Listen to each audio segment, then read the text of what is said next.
పాపం మా ఆయన కింది నుంచి 9th ఫ్లోర్ వరకు సామాన్లు మోసుకొచ్చి దమ్ అవుతుండు. ఇంకా 1 month వరకు లిఫ్ట్ రిపేర్లోనే ఉంటుందంట. 1 month తర్వాత ఓపెన్ అవుతుందంట. అప్పటి వరకు చుక్కలు చూడాల్సిందే అన్నట్టు అడగడం మర్చిపోయినా. పండుగ ఎట్లా జరుపుకున్నారో కింద అయితే కామెంట్ చేయండి. మేము ఎట్లా జరుపుకున్నామో వీడియోని అయితే లాస్ట్ వరకు చూడండి. ఇంకా నేను పొద్దున్న లేచి పనులన్నీ చేసుకొని పూజ అయితే చేసేసిన.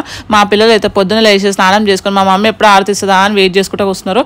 ఇంకా ఆరతి ఇచ్చేటప్పుడు అయితే చెప్పొద్దు, ఎక్కలేనంత బత్తంతా గుర్తుకొస్తుంది, ఒకటే మొక్కుతారు. ఇంకా మా ఆయన అయితే గుమ్మానికి అయితే పూలు అయితే కట్టేస్తున్నాడు. చాలా మంది అంటున్నారు డబల్ బెడ్రూమ్ దగ్గర అంత మంచి సెలబ్రేషన్స్ కావు, బయట సిటీకి వచ్చి చేసుకోవచ్చు కదా అని.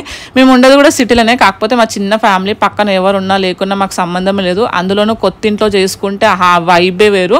కాకపోతే డిసప్పాయింట్ ఏంటంటే మా ఏరియాలో కానీ మా బిల్డింగ్స్లలో తెలుగు వాళ్ళు ఎక్కువ లేరు, అందరూ ముస్లిమ్స్ వాళ్ళే ఉన్నారనమాట. ఎక్కువ సెలబ్రేషన్స్ అయితే ఎవరు చేసుకోలేరు. మా గల్లీలో అయితే మేమే చేసుకున్నాం. మా బ్లాక్లో అయితే మేము ఒక్కరమే కింద పోయి పటాకులు అయితే కాల్చినాము. ఇంకా మా చెల్లె కూడా వచ్చిందనమాట, ఇంట్లో కుకింగ్లో దాంట్లో హెల్ప్ చేసింది. ఇంకా మా అత్తమ్మకైతే పిల్లలు అంటే ఎంత ఇష్టం, అది ఆడపిల్లలు అంటే ఇంకా ఇష్టం. మా శ్రీగానికి ఎప్పుడు డ్రెస్ వేస్తుంది, పూలు పెడుతుంది, జడలు వేస్తుంది, దానిలోనే చూసుకొని ఒకటే మురుస్తుంది. ఇంకా నేను గులాబ్ జామ్ అయితే చేసేసినాను. దీపావళి పండుగ అంటేనే మనకు స్వీట్స్ అనమాట, స్వీట్స్ లేకపోతే ఇన్కంప్లీట్. అందుకోసం ఇంట్లోనే ఇన్ని మనం గులాబ్ జామ్లు చేసినా. నాకైతే గులాబ్ జామ్లు అంటే మస్తు ఇష్టం. అందుకోసం ఎంత పెద్ద గిన్నె పెట్టుకొని లటక్ అని 2-3 వేసేసిన అనమాట. మస్తు అంటే మస్తు వచ్చింది. కాకపోతే ప్రొఫెషనల్గా అయితే చేయలేను అనుకోండి. ఇంకా మా గగన్కి నాలాగానే సేమ్ అనమాట. ఇంకా దీపావళి పండుగ ఎట్లా చేసుకున్నారో కింద అయితే కామెంట్ చేయండి. Thank you so much for watching guys. Bye.